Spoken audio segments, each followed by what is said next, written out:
It's the franchise. I'm your captain, Daniel Ehrenberg. And I'm your Jedi, Henry Papali. Welcome, everybody, to bonus episode number 6. No Jedi of in the this franchise. movie, just rogues and stuff, That's right. right? That's Mechanics. Yeah. We're here True. covering a new Star Wars movie, a Star Wars movie, a Star Wars story, right? That's how we're calling this? A solo Star Wars story.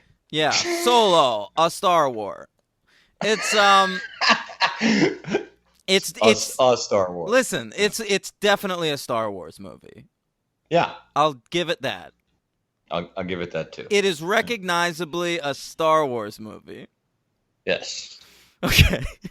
I'm glad we got that out of the way. I saw it today. You saw it today? Yeah. Okay. This afternoon, saw Solo, a Star Wars, and sat by myself over there in the back row. Didn't have time. I hope a better to experience than Infinity War. Much better. I mean, I saw there were like 4 of us in the theater. No, this movie collectively as a country, we decided this is the Star Wars we're not going to care about. Certainly looks that way. Yeah. Yeah. Yeah, I had a good experience. It was easy going. There was way more than 4 people, but I had like 4 rows to myself. So there you go. Yeah. Well, that's good. That's what I like to hear. Yeah. All right. So Solo, it's directed by Ron Howard. I'll give you that. Opie. Old Opie Cunningham. It's been a real Ron Howard heavy week for me, Hank, because Arrested Development came back. Oh. So not only did I go see a Ron Howard picture in theaters, I've also been listening to his voice all the time. Oh, okay. There you go. Look at that. Yeah. Interesting. Yep. That and this new season of Arrested Development, Henry, is recognizably a season of Arrested Development. I will give it that.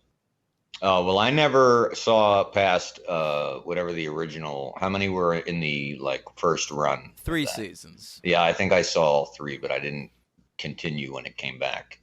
You were like, no Charlize Theron, I'm out. I just didn't. I always liked that show, but I was never crazy about it like most people, including most of my friends. Yep. I just never went nuts over it. Possibly a top 10 show. Possibly. Yeah, not for me. All right. Yeah. So Ron Howard's here. He's our director. He's been making movies since the 70s at this point. Yeah. And he's got a lot of flicks. And we, do you want to rank them right now? Let's just do it. We're talking about Ronnie. Yeah. We decided to rank all the Ron Howard directed movies. Which was your idea, and I think it was fair because... Well, we did it with Soderbergh when we did Ocean's 11, and we got a nice response from that. So, did we? Yeah, Okay. yeah. So I figured let's do it again. Yeah, and he's definitely, whatever you think of him, he's a noteworthy guy. I mean, holy shit. You can't ignore him, so... Yeah. You certainly can't. This list for me was a little bit the opposite of a Soderbergh list, where I've seen almost exactly as many movies, but it wasn't like Soderbergh, where after the first 2 bottom ones, it was like really hard. Like this was the opposite. Like I had like a definite top 5 that were, but then the rest were like, oh yeah, I'll just put this here because this was there and this kind of goes there. Here's the thing with Ron Howard making this list. I discovered I don't love a single Ron Howard movie. I like about 6 or 7 of them. Mm-hmm, mm-hmm. And but the thing about him is he very rarely puts out total trash. So only really my bottom 3 are garbage movies.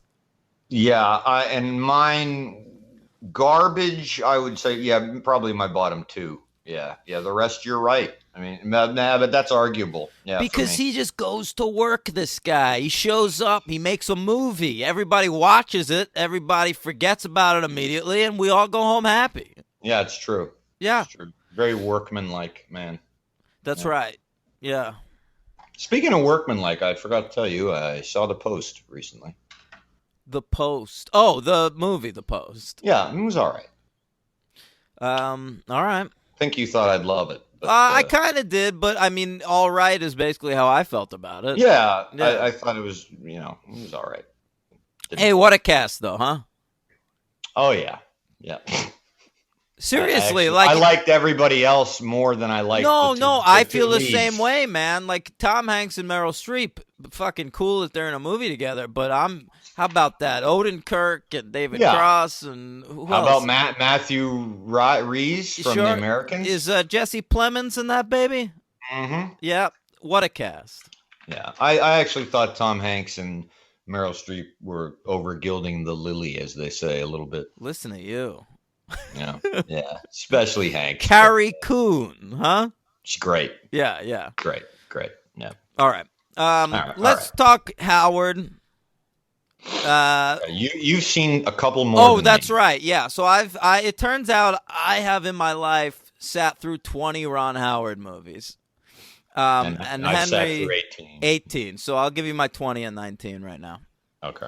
Number 20, the worst Ron Howard movie. Started a franchise. I was so bored during it that me and my girlfriend at the time gave each other hand jobs in the movie. One of the most, and then I think took a nap after the hand job. So here it is. I think I know what here it it is is at number 20, The Da Vinci Code. Have never seen it. We'll do it for the podcast. Oh, I know. Yeah. But yeah, I avoided it like the plague when it came out, and I managed to still do so. Yeah. Okay. I think Paul Bettany's in that. How about that? What a shock. Yeah. Number 19, a movie I inexplicably own. It was back in the day. I backed the wrong horse in the sending DVDs to your home race and had the Blockbuster online DVD pass. And when I canceled it to switch to Netflix, I kept the last 3 discs I owned, which were the 2 discs of Martin Scorsese's Bob Dylan documentary, No Direction Home, and this piece of shit that Ron Howard directed, The Dilemma. Oh, boy. All right? Kevin Wow. James and Vince Vaughn. I remember that. Mhm. Okay. Didn't see it. All right. Wow. So number 18. I guess I'll go. Yeah, what's your least favorite Ron Howard movie? This was my least favorite, and I must say by a fucking mile. I saw this in the theater, and I wanted to fucking cringe and throw shit at the screen. The Grinch. I'll tell you what, Hank. Mm. My number 18, The Grinch. Oh, thank All God. right? Horrible. Jesus. Oh, my God. In every conceivable way. It's horrible. I do think it has that girl from the Gossip Girl who's now a punk rocker, so I'll give it extra points for that. But Okay. it's real bad. Jim Carrey's doing what he can. Yeah. It is an embarrassment for everybody involved. All right, what's your number 17 Ron Howard movie? Haven't seen this movie in probably 30 years, so it's just coming in low, but I imagine I've seen clips of it. It's probably still garbage. Cocoon. Cocoon. Now, that's this movie. It's a lot of old people, but they're young, right? So you get to see like Wilford Brimley doing young people stuff. Right. Fun fact about that movie, Henry. What's that? Wilford Brimley was only 50 when they made that movie.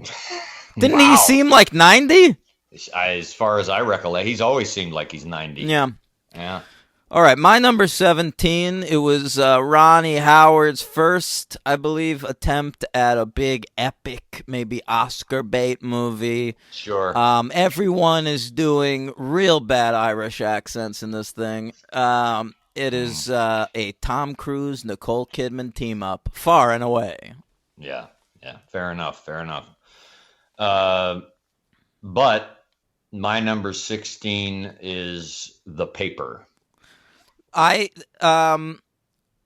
That's I found it very cloying and self-important. And yeah. Just fucking. It's trying to be like broadcast news for print Exactly. journalism, but it doesn't quite work. It's got a couple good performances in there, and I don't mind the tone, so it's a little higher for me.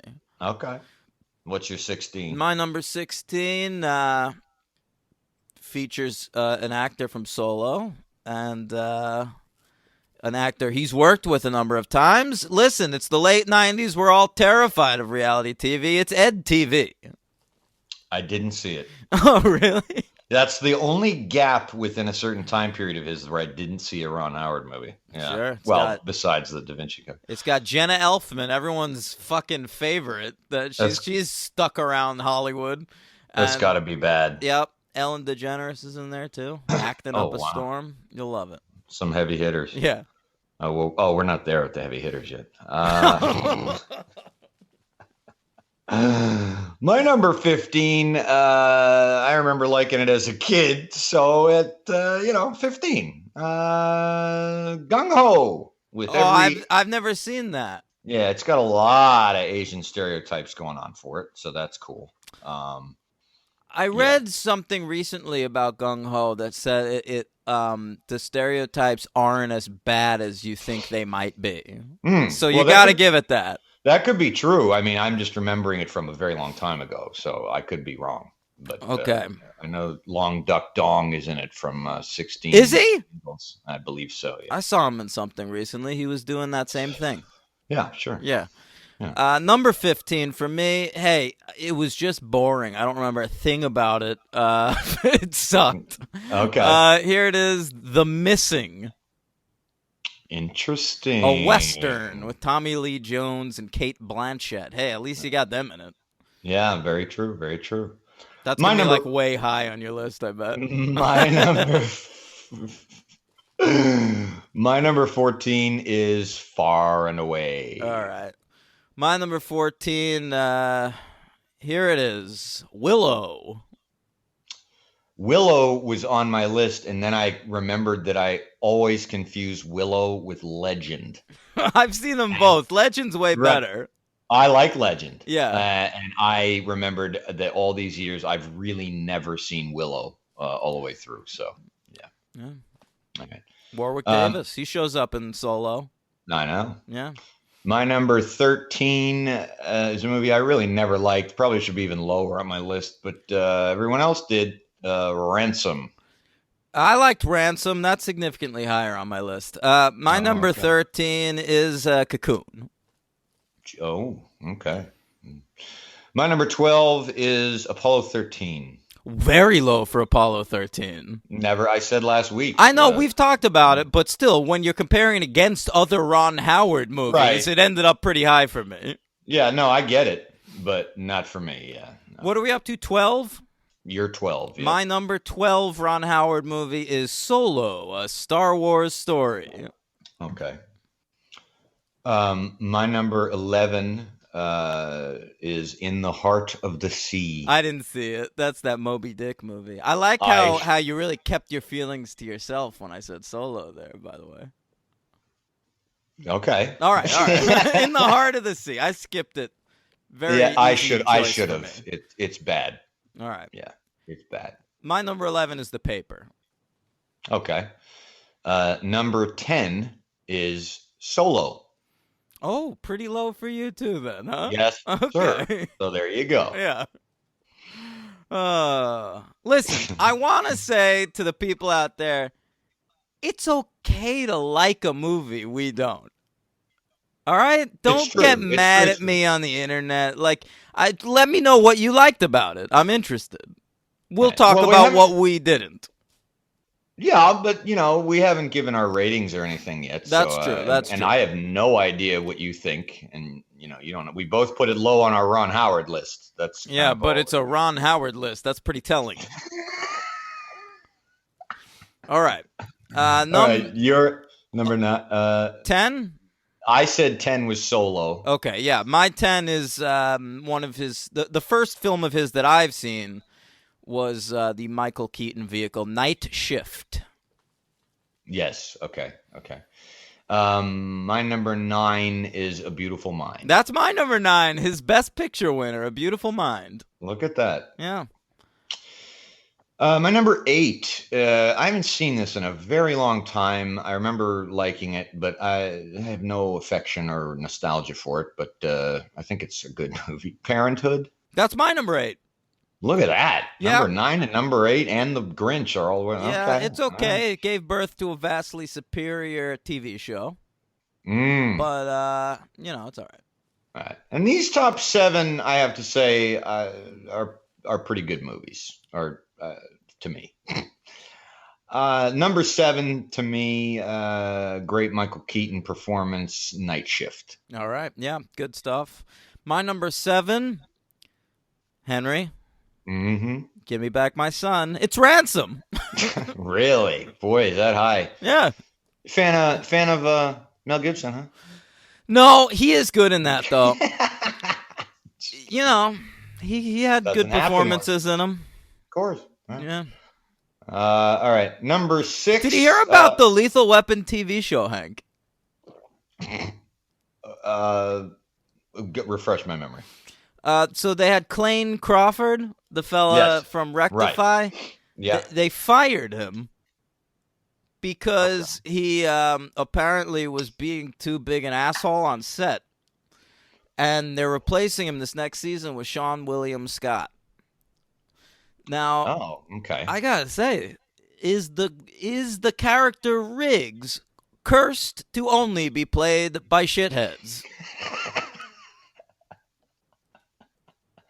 Is Sean William Scott a shithead too? I think he's a totally nice guy, but I mean, so far the Mel Gibson and Clayne Crawford, I we're see what running you're into saying. trouble here. I thought you were also blaming subject. Oh, okay, yeah. We'll see. We'll see. I think Sean William Scott is a nice guy, but once Yeah. he's Riggs, It turns you into something. yeah. Although I don't know if he's playing Riggs. He might be Riggs. They'll kill him off, and it'll be like Oh, Riggs' okay. brother or something. Right. They should.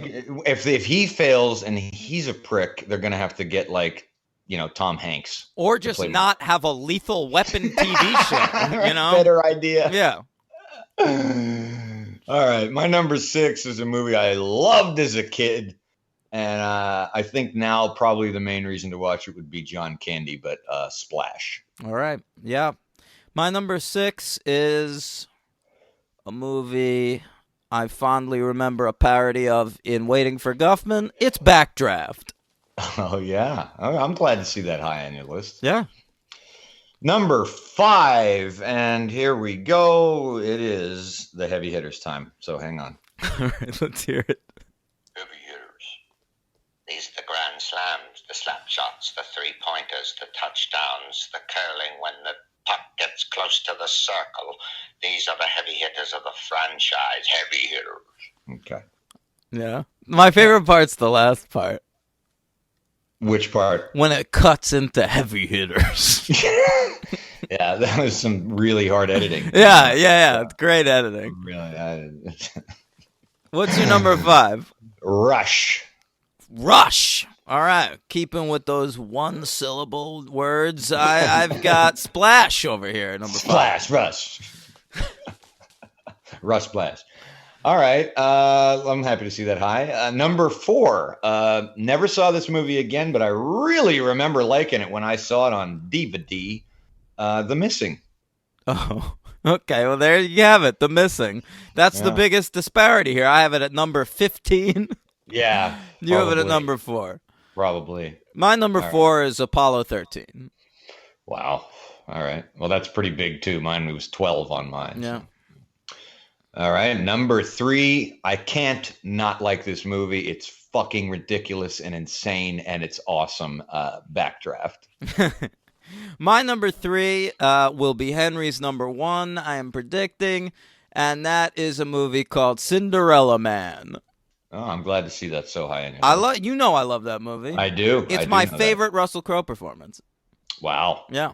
That's saying something because, I fucking love Russell Crowe. hell of an actor. Yeah. All right. Number 2 is Frost Nixon. My number 2 is Rush. Oh, all Yeah. right. And my number 1 Ron Howard movie is absolutely Cinderella Man. And my number 1, it's Frost Nixon. Yeah. That's I his figured best that. movie. Because it's That's the totally script fair. and the performances. Ron Howard just steps aside and lets everyone do their job. It's very true. It's very true. You don't love that movie for the direction. Yeah. Yeah. All right, that's been our Ron Howard lists, and now our Lawrence Kasdan lists. Oh well. No, so this movie was commissioned by George Lucas in 2012, before Disney had the rights to Star Wars. Mm-hmm. So it's been in the pipeline for some time. Co-written by Lawrence Kasdan and his son Jonathan Kasdan, who took over when Lawrence went to write some of the trilogy ones, Force Awakens Right. and shit. Didn't you tell me about a dark web conversation between Ron Howard and George Lucas? Oh, yes, I have. Sure. Okay, I think they'd like to hear that. We had a request recently for that, and I think Dan did tell me he found one. It was not with Steven Spielberg, but it was with Ron Howard. Yeah, so. there might be spoilers in this dark could be. web conversation. So Well, there might be. bow out now. I mean, you shouldn't be listening to this in the fucking first place if you're worried about spoilers. It's a good point. Yeah. I Okay. haven't heard this, so I'm curious to see what these two are going to say. Ron, Hey, George, what's going on, man? we just got done with my favorite Star Wars movie. It's a cartoon. Which one? Which one? I've seen them all. It's called The Clone Wars. It's also a TV show. Oh, that's just swell. That's just swell. That's fantastic. Yeah. Ron, Yeah. can you tone it down a little? I'm just excited. I'm always excited about I it. know you are, buddy. Very but, exciting. I have something even more exciting to ask you. Oh, golly gee willikers, what is it? Remember that time I asked you to direct The Phantom Menace? Yeah, I do. And you said no. I did, George. Well, I I did it. I went and did it just like you told me to. And it, it went well. It's a great film, right? Absolutely. All right. Well, Top notch. yeah. It's the best Star Wars movie. George, Jar Jar Binks was just amazing. He He's was funny. He was hilarious. I know. Loved it. Thank you. That was a swell movie. Yeah. So we're gonna make a new Star Wars, and it's Han Solo. He's young and handsome, and he meets Chewbacca. He's a Wookiee. You know him? I sure do. Yeah. I sure do. Yep. And- Affirmative. If you saw Phantom Menace, you'll remember the best Star Wars character, Darth Maul, and he'll be in this too. Oh man. I thought didn't he get kind of killed by Obi-Wan? Don't worry, in the cartoon, he made a robot spider legs. He was able to survive through his hatred of Obi-Wan Kenobi. Okay, George, but I didn't. Did everyone watch that cartoon? Everyone watched it. Okay, I must have missed that episode. I didn't remember that. Everyone, Dave, my friend Dave Filoni. Oh, sure, I know Dave. Let me Filoni. bring him on the call. Okay, okay. Dave, I'm patching you in. Hey, George, what's going on? Dave Filoni here. Is it Ron Howard on the line? I thought Dave Filoni is the one with an Italian accent. No. You're confusing him with somebody else. I'm pretty sure is this Ryan Johnson pranking me again? Yeah, it is. No. Yeah.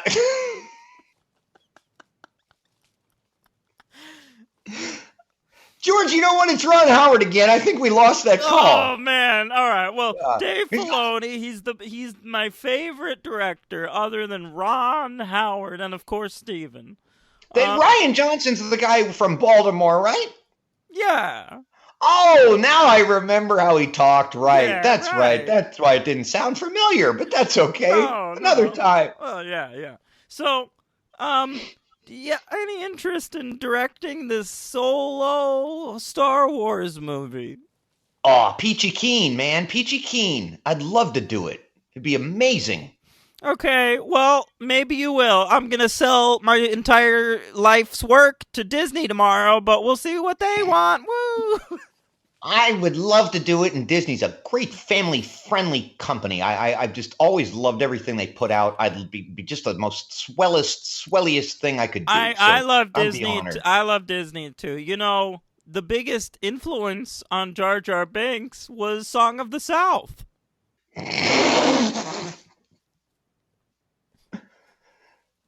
I didn't know that, George. Wow. Yeah. All right, Ron. Good luck with what are you working on now? Oh, right. Tell Vince Vaughn and Kevin James I said hello. Oh, I will. They're both swell guys. We're going to work on The Dilemma 2. It's going to be great. You're a real franchise guy now. Take it easy, George. Don't take any wooden nickels, pal. See you in the funny papers. Bye, Vroom. Okay. Boy, was that bizarre. Yeah, weird. Jeez, real Weird stuff. Very weird. Wow. So Wow. ultimately, Disney didn't hire Ron Howard. They hired Phil Lord and Chris Miller. From Last Man on Earth, right? Yeah, they directed the early Last Man on Earth episodes and the Lego Movie and both 21 Jump Street movies. Oh, geez. Okay. Yeah, All right. they're talented guys. So they were making a movie with like a sense of style and like a viewpoint and a personal stamp. And so Disney You're out. fired them and hired Ron Howard. Get out.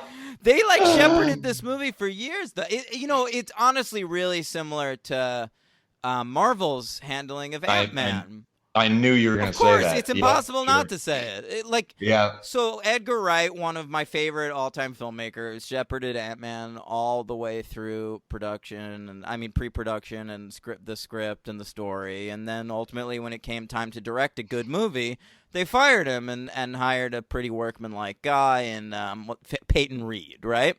Yeah. And they ended up. But I don't know. I don't get that with them because they got, they're not adverse to, I mean, the guy who did Thor Ragnarok, right? Waititi, and then they got Ryan Coogler. I mean, they're not totally against hiring, artistic people. I mean, Kenneth Branagh. I mean, I don't know. They must have just had some sort of personality clash. I don't know, man. I think in both cases, it seems that they were veering too far towards straight up comedy. Yeah. And I don't know, maybe Taika Waititi was able to play the game a little bit, but yeah, true.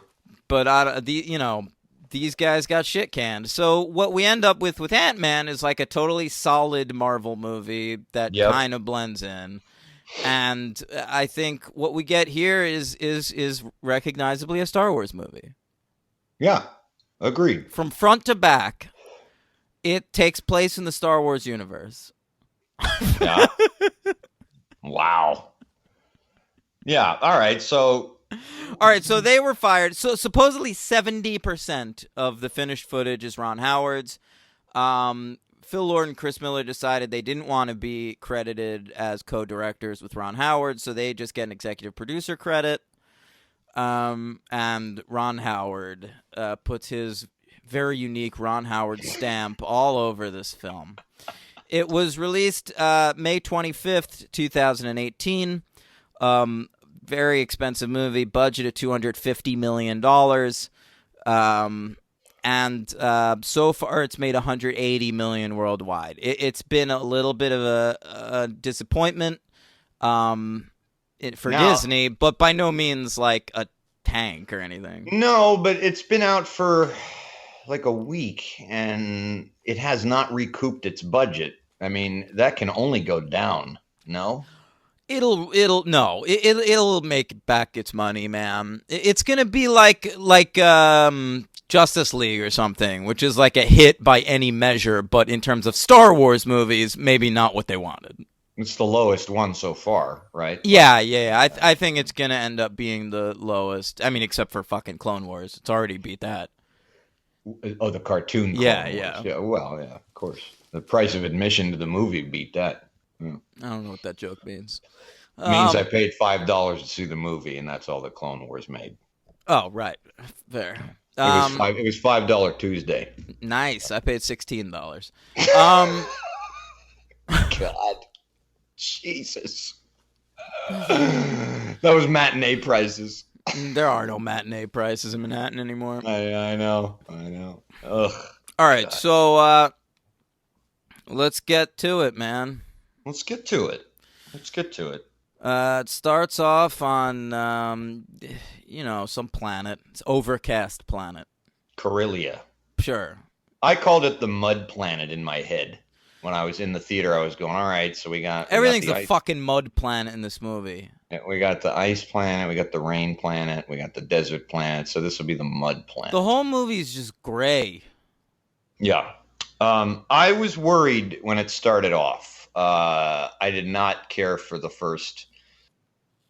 Oh, I hated it until Chewbacca showed up. That was about my turning point. It was a little sooner. I think when Han gets separated. When we cut to 3 years later and they're on the battlefield and shit. Yeah. It started to get me back there. I guess that was Woody Harrelson's appearance. Right. Playing the same character he played in the Hunger Games. Oh, I thought the same thing. Yeah. And War for the Planet of the Apes. Except he makes a heel turn in this. About 10 different heel turns in 10 minutes. Yeah, right. It's all in the last 10 minutes for sure. Very hard to keep track of what was who. Wait, huh? We'll get there. The whole punchline of this movie is Han did shoot first. Yeah, which was strange because they still sugarcoated that. Well, everything about this movie is sugarcoated. I have a real problem with the Han Solo character in this movie. Okay, let's hear it. And I want to hear your feelings on the actor, too. Bad. Okay. I don't think he's no. Let me rephrase that. He's not necessarily a bad actor. I think if he was playing like Captain Kirk, like replacing Chris Pine in a Star Trek movie, he'd be good.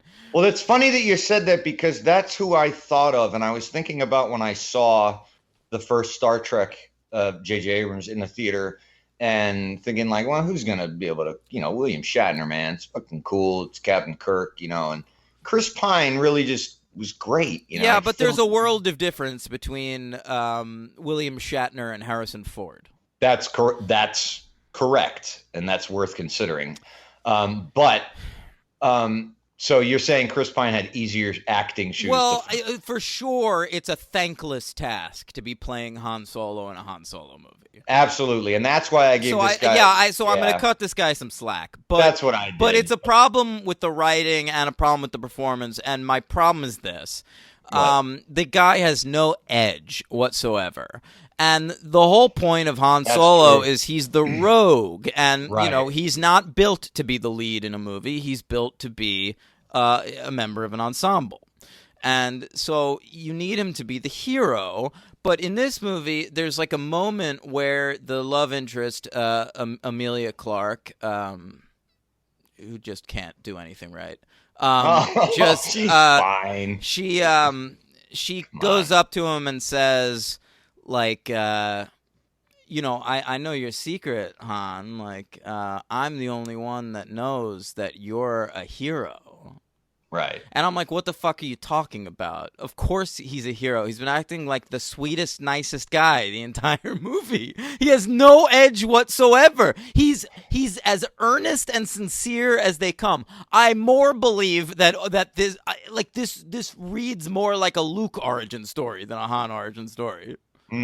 Yeah, I mean, I think you're right. I mean, the funny part about what you're saying is, and illustrated by the movie, is that the things he's doing are like edgy and outlaw activities, but he's not coming across as though he's an outlaw. No, he's just like wide-eyed and bushy-tailed, and because he could be, with the right casting, he could be a grittier. I was trying to think like maybe they shouldn't even have gone for some, and then I realized I saw this fucking guy in like 4 movies. I didn't even realize. I haven't even looked him up. I looked him up.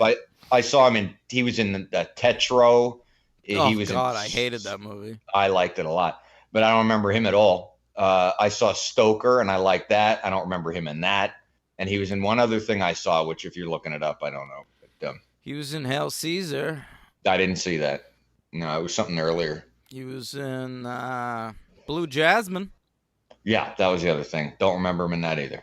Yeah. So not a memorable guy, at least to me. But I don't know. I felt like what I was going to say was I felt like they almost should have gone the way they're not.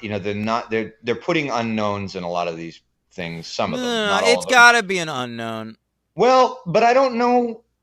Maybe they should have just like rolled the It's dice. too and been distracting. Like, fuck it, This is why I fucking didn't want to watch Looper, Yeah. because you got Joseph Gordon-Levitt playing Bruce Willis. It's like it doesn't work for me.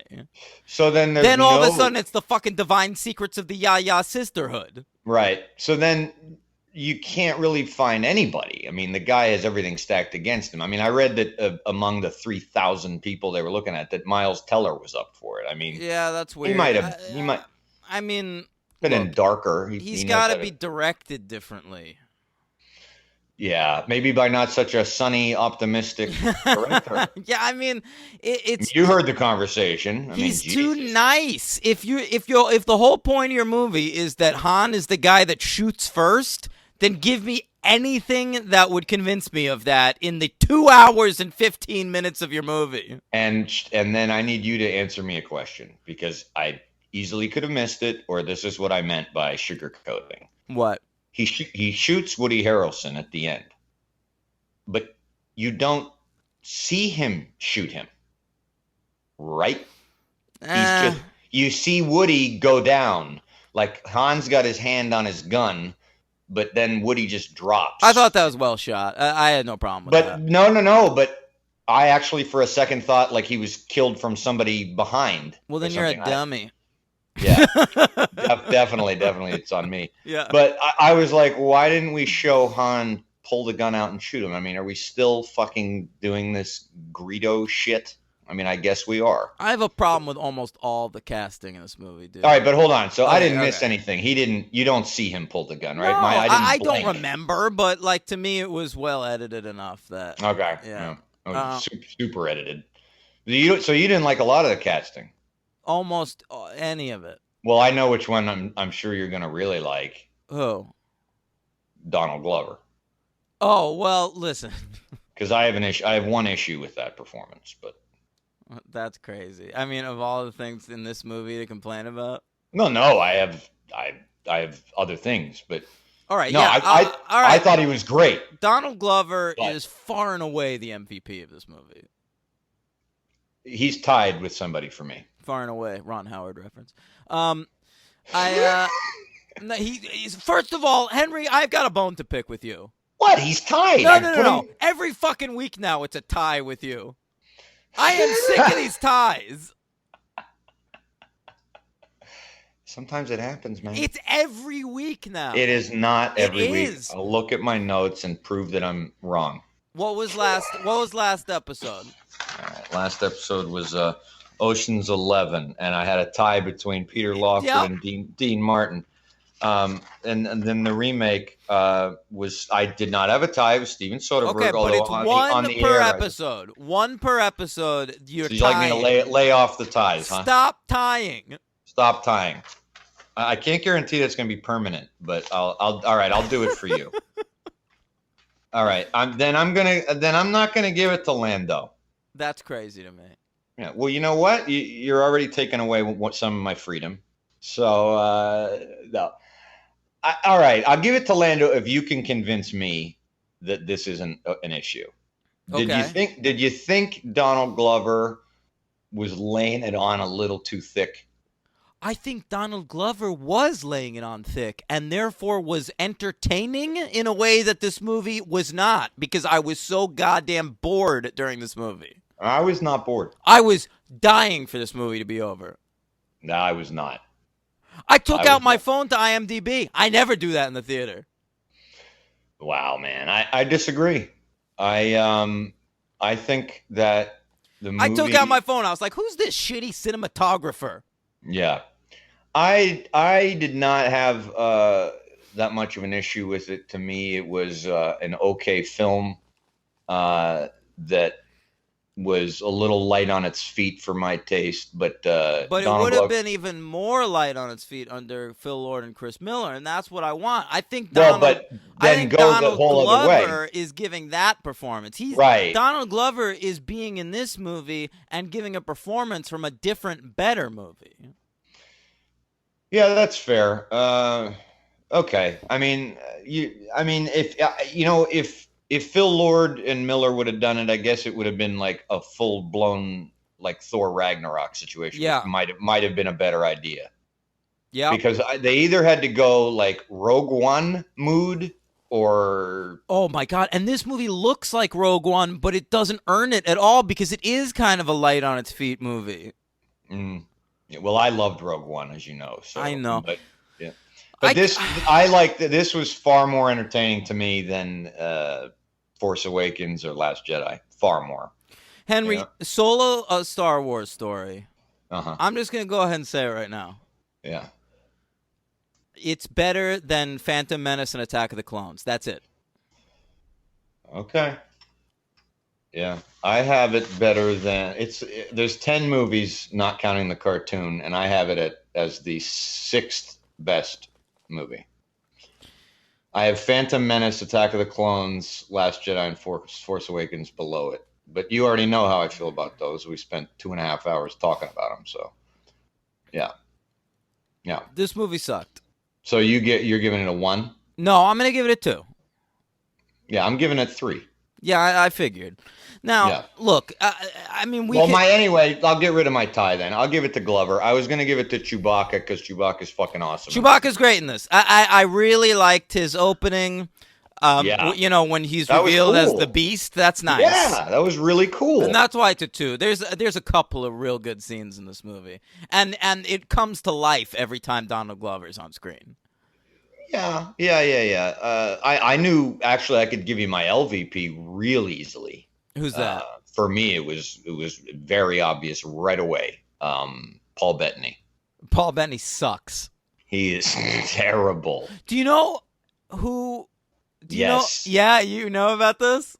Yes, and that's exactly what they should. Well, they Okay, shouldn't. so Go so ahead. when Phil Lord and Chris Miller shot their 30% of this movie, they shot, unfortunately, all of the villain scenes, and they shot it with Michael Kenneth Williams, best known as Omar from The Wire and Chalky White on Boardwalk Empire, and known by me as one of my all-time favorite actors. And he is just not in this movie because he was committed to being in another movie, you know, more of like an art film, and he couldn't come back for the reshoot, so Ron Howard just replaced him with Paul Bettany. Yeah. Yeah. Paul Bettany, man, and I mean, he talk about Paul Bettany, man, he's 0 for 2 on this podcast this year. He actually really is. And I was just going to say, in tying with that, just take a vacation, Paul. You know, go to the Piccadilly Circus or something, pal, because you are overexposed, my friend. I just saw you in Infinity War. I see you in he's fucking everywhere, man.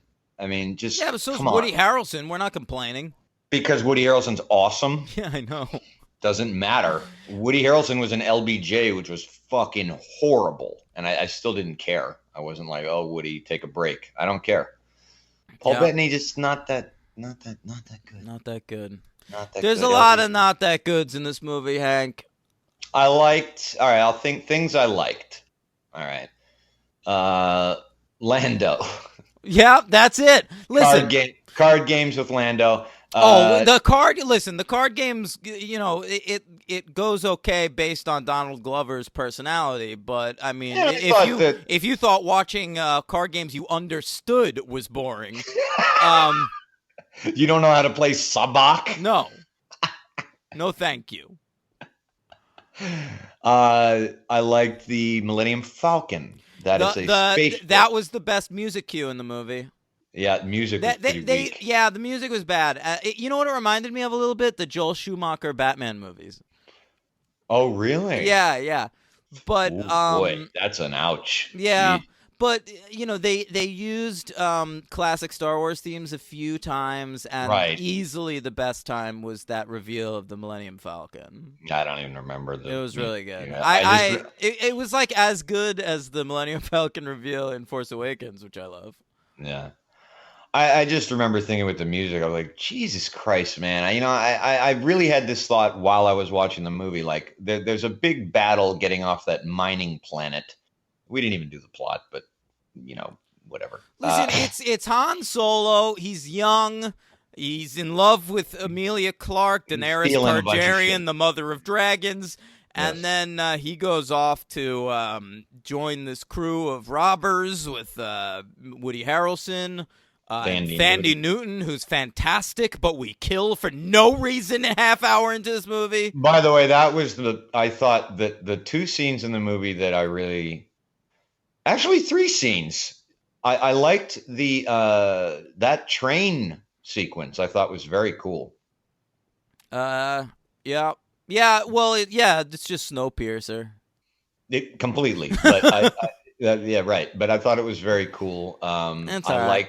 I like the mining planet escape. I thought that was cool. I don't remember. Like they're trying to escape onto the Millennium Falcon, that android that you don't give a shit about and is far too twee for me. Wait, which one? The love interest of Donald Glover. No, I liked her. That didn't work for me. That's what I don't like in these new ones. The Jon Favreau one early on didn't work for me.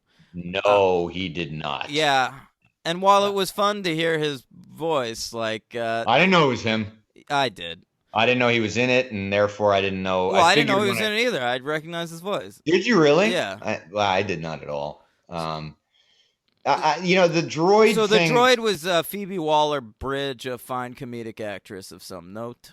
Yeah. See, that character for me was in keeping with some of the stuff I don't like about Force Awakens and Last Jedi, with a lot of the wink thing going on. But it was at least unique. Like, so many of the characters in these movies are just like watery as fuck and have like no character traits. To me, like, the idea of like a droid who's super into the idea of like unification of droids and droid rights. That was cool. That's interesting. I agree with you on that. I didn't remember that. You're right. I was thinking about her flirty.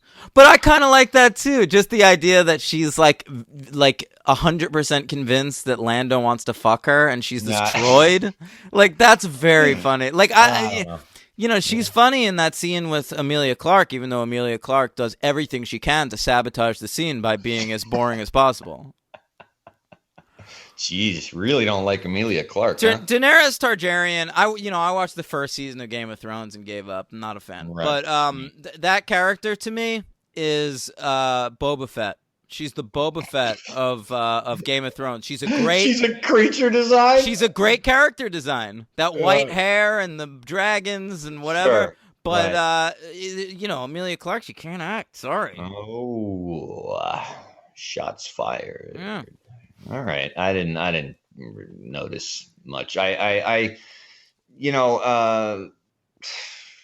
you like the Millennium Falcon, the parsecs thing for all the real nerds out there? Look, that was really laid on the heavy. The second man. Kessel was brought up, I was like, we're gonna Lord, see I did fucking the same Kessel thing. run, huh? I did the same thing. Yeah. There was some part There's of me so many of those, man. This movie, yeah, there was. It's like fucking young Indiana Jones. Like, it's just like, how'd he get his whip? Like, do you remember the beginning of Last Crusade? Yeah, completely. This whole movie is like, he got his blaster. I had no idea. And the guy at Ellis Island or whatever the fuck gave him the name Solo. Right, and there was a bunch of stuff with I guess I needed to know why Lando Calrissian wears a cape. I mean, I don't care.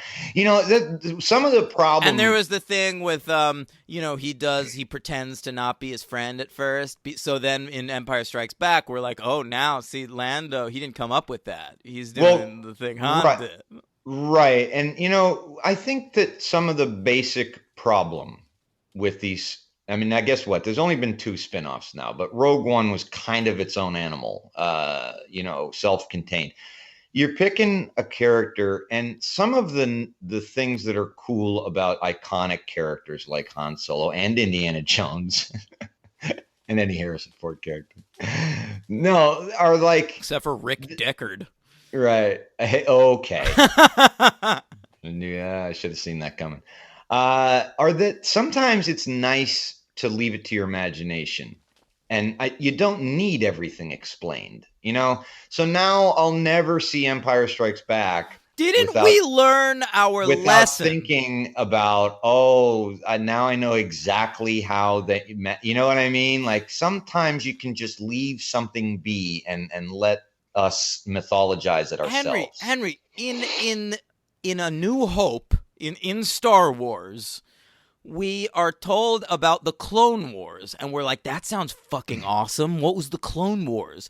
And then we finally saw it in Attack of the Clones and that shitty cartoon. Didn't we learn our lesson? I agree. We don't need to see all this shit. I agree. And another example, I don't think you agree with me, but would have been in Star Wars, where if you're watching it for the first time ever, and you're hearing and hearing and hearing through 2 solid movies about Jabba the Hutt, and then you finally see him in Return of the Jedi, but ruining that in the remaster, whatever, you see him immediately. Yeah. And so it's like kind of the same idea. It's like, geez, man, like, I don't know. I mean, I'm sure there's going to be spin-offs about Leia and her, you know. Well, the next one they announced is Boba Fett. That we're going to do a Boba Fett movie. Now, see that? I mean, I don't care about Boba Fett at all. But at least he's a nothing blank slate of a character that you can graft literally anything onto. Exactly. I was just going to say. Yes. Yeah, you can go anywhere you want with it. I'll be fine.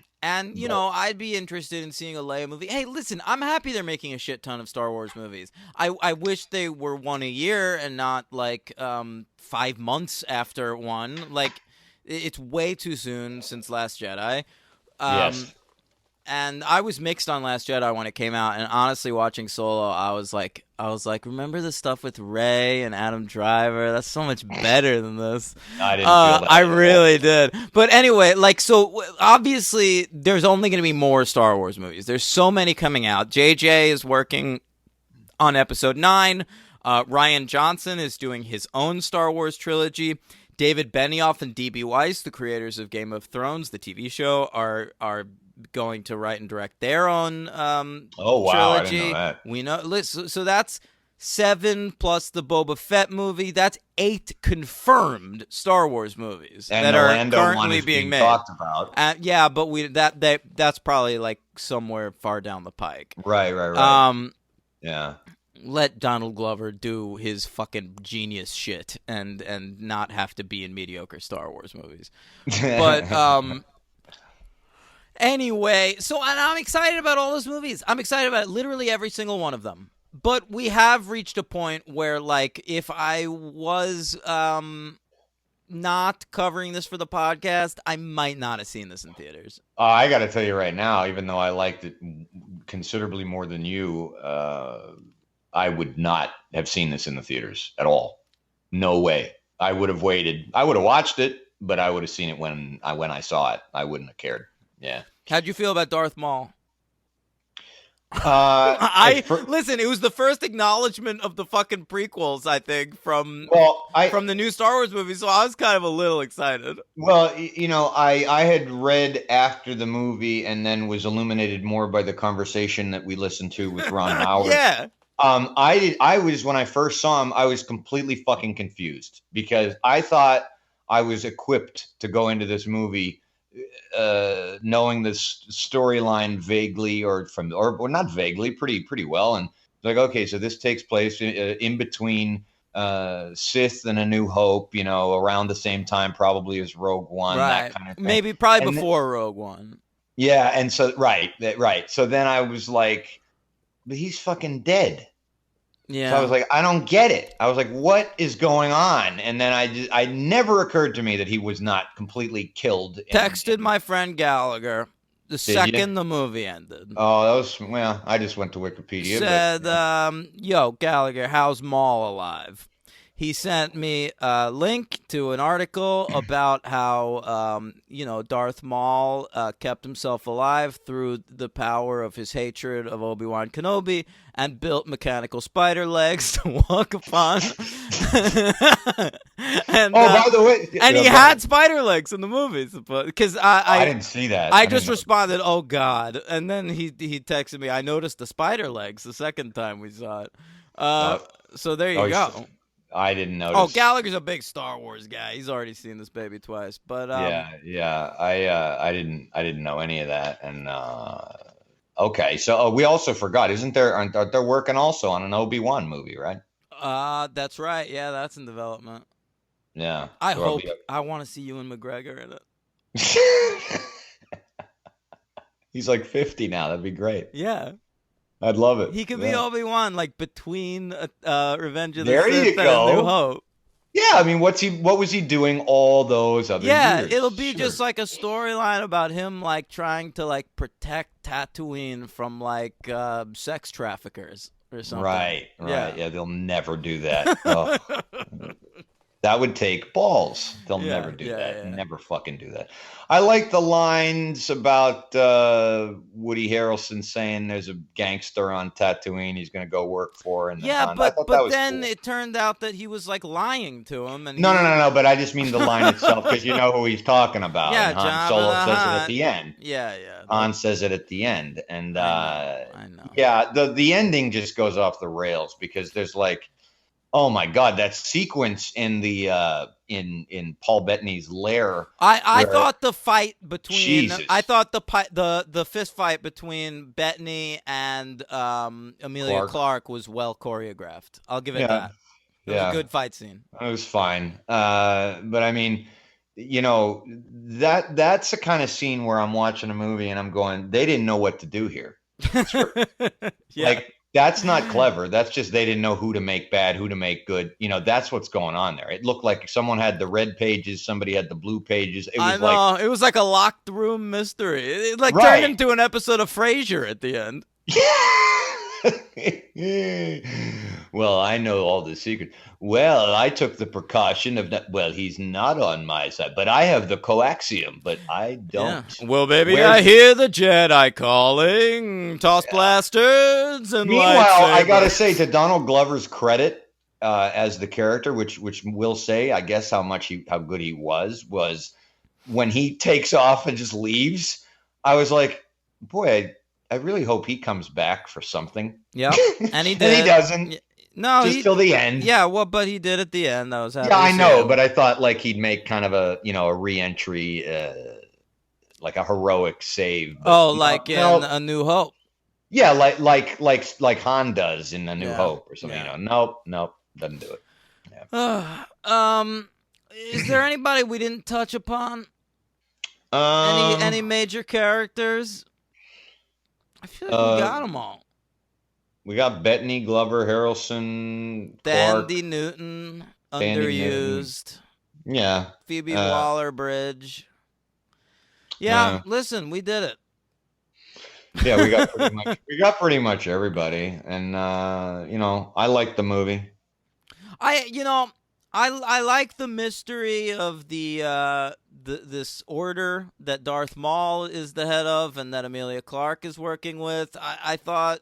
That was cool. Yeah, I was kind of okay with like the whole marauder element and like the serfs or whatever you have it there, on that planet.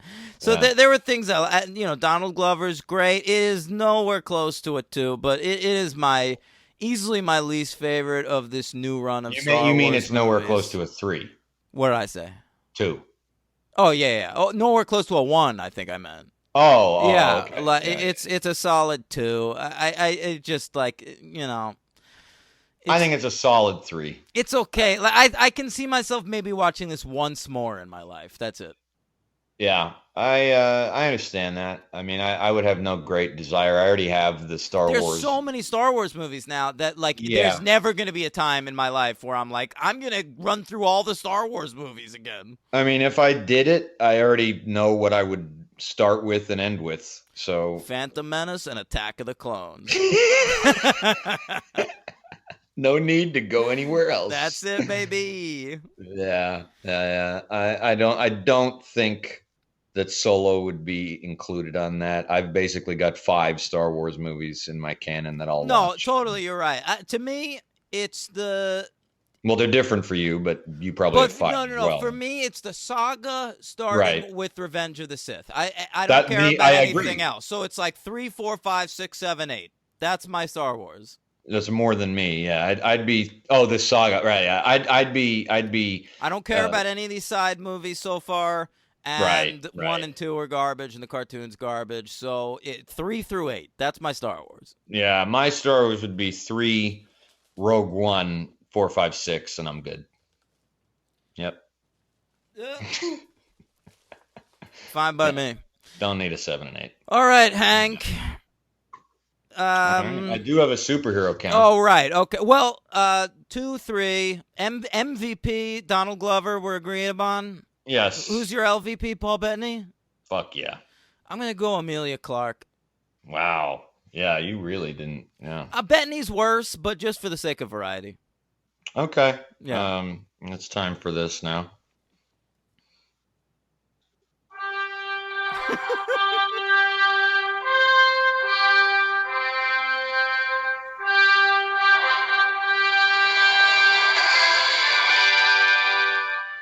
Okay. There are 7. They're all big, pretty big. Woody Harrelson is going to be in an undisclosed role in Venom. Yeah, I think I read that. Yeah. Mm-hmm. Okay. Donald Glover. Carnage. Maybe he's Carnage. I don't know. That'd be pretty sweet.